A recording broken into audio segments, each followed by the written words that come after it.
asalaamaaleykum Pastef 2024 maa ngi nuyu ñëpp di ziar ñëpp waaw mbokk patriote yëpp daal bàyyiwuñ kenn waaw information nag daa xaw a kii moo tax bëgg na moom gi niñ teewul ndax dafa yàlla dafa doon ne tournée départementale au JPS département Kébémer ñi demoon Darou Moussi nag ndax ñëpp déggoon événement Darou Moussi bi xewoon ci ginnaaw ci mois de juin bi le 4 le 5 ba la xew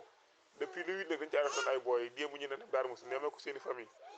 mais bu ñu fa defee dañ ci gis cas bu garaaw a garaaw cas yi am na cas xam ne da ci gis benn cas particulier bu garaaw a garaaw dinaa dugal image yi après vidéo yi ndax dafa am benn waay boo xam dañ ko bokkoon ci man dañ ko arrêté depuis le 8 bientôt mu def 2 mois te kooku mën naa ne il est moom rek moo nekkoon seen soutien de famille boo gisee seen kër ni mel tax bu nee kii dañ ko fekk seen kër jàpp ko ki doon jàpp na amul xol biñ demee yaayam ne moom mooy doon jakarta daw dépense indi fi boobu ñu ngi ko arrêté ba léegi mu nekk soutien de famille métti moom mooy yoroon seen kër lu mu am doo ko indi bu ko waa kër gi xam nga ne kon nag kooku boo ko jafee mooy rey nga famille bi dinaa dugal vidéo yi doog kii bi léegi nag ñi ñaan patrie yëpp di dimbali di ñaan ñëpp ne dañ kii ku maanaam dimbali te nga sarax le dimbali waa kër googu rek ndax ñoom soxla nañ instant yi aide trop ci côté social pour dund. waaw gis ngeen ni ko image wane ak vidéo photo yi gis ngeen kër gi foofu moo seen kër famille yi boo seanee yaay ma toog noonu xale yu ay doom lañ foofu papaam la boo gisee kër gi ñaari néeg yi la kër gi am ñaari néeg yooyu kër néeg sax amul bunt boo ko xale ngëm ñu ne yaayam ne na moom moo doon jakarta daarul dëkk di liggéey di indi pour ñu dund dépense di daw dépense depuis le 8 ko le 8 bi la am 2 mois ci kaso bi kon xam nga ne kii dañoo arrêté waa jëm kaso mais rey nañ famille bi yëpp léegi nag ñi sàkku ndimbal ci ñëpp rek bépp patriote ndax Pastef moom mën a wesee fii taxawaay ak suñu social moo ñu dimbali ndax ñëpp képp ku am problème ñu ngi lay taxaw ñu ñaan une fois de plus képp ku mën a taxaw famille bi daal nga dimbali leen ak bëgg nañ def social yóbbul leen ko incha allah boo xam ne fa jógee loolu lañ moo doon mais daan dugg ci panel yëpp fu ñu mën a xam ne fu ñu mën ñàkk ndimbal rek dañ fa dugg def ñaan ndimbal pour yóbbul ko famille yi ndax ñii moom vraiment sonn nañ trop ku seen vidéo yi xool kër gi xam nga ne kii ku ko arrêté seen soutien de famille mu nekk moom donc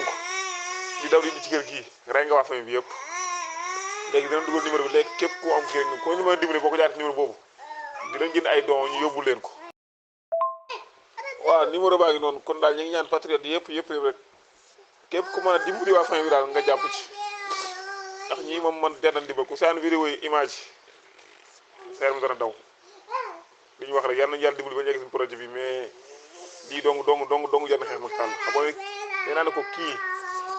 ñu ne ko dañ ko substance ci substance nga jàppe amuñ benn preuve ne moom moo doon yàq parce que boo ko doon ci groupe WhatsApp Pastef ñëw manifestation am ñu fekk seen kër jàpp ko yóbbu même jakarta bi mu yoroon sax ko yóbbu actuellement mi ngi bii garde parce que tey yaayam di moo ko naan jakarta bi su ne tax da nga ko jël jox ko booy mu daw di indi mais jakarta bi sax biir bar bi ñu ngi téye biir garde ba léegi.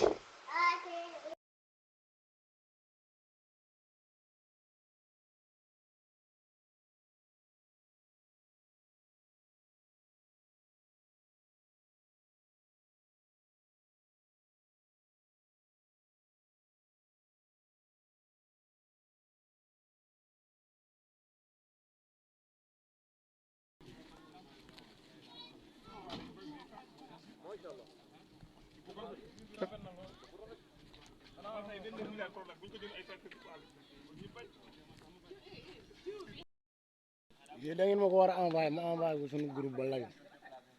Mbaalu Maroc ah. waaw. macha allah dugal. ah yéen seen jaan wàcc na waaye bu dee nekkuñu fi waaye ñaanal leen. est-ce que ñu permanence la wàcc na. ñu ma permanence ba ko.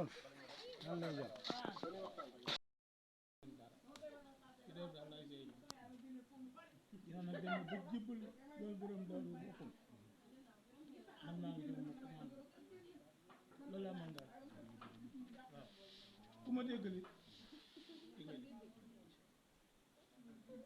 wala dinaa taxaw man kër gi nag bu ma ci nekkee ba nëgg ni ba muur yi gën gën a kii ab goromam ñu wëlbati ko jox ma fu mu wootee ne ma bàyyi ma ne mbakki mu ne ma kër gàngoo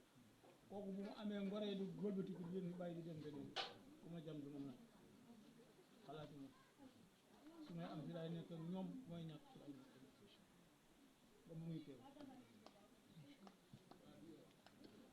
kon daal moom xam naa ko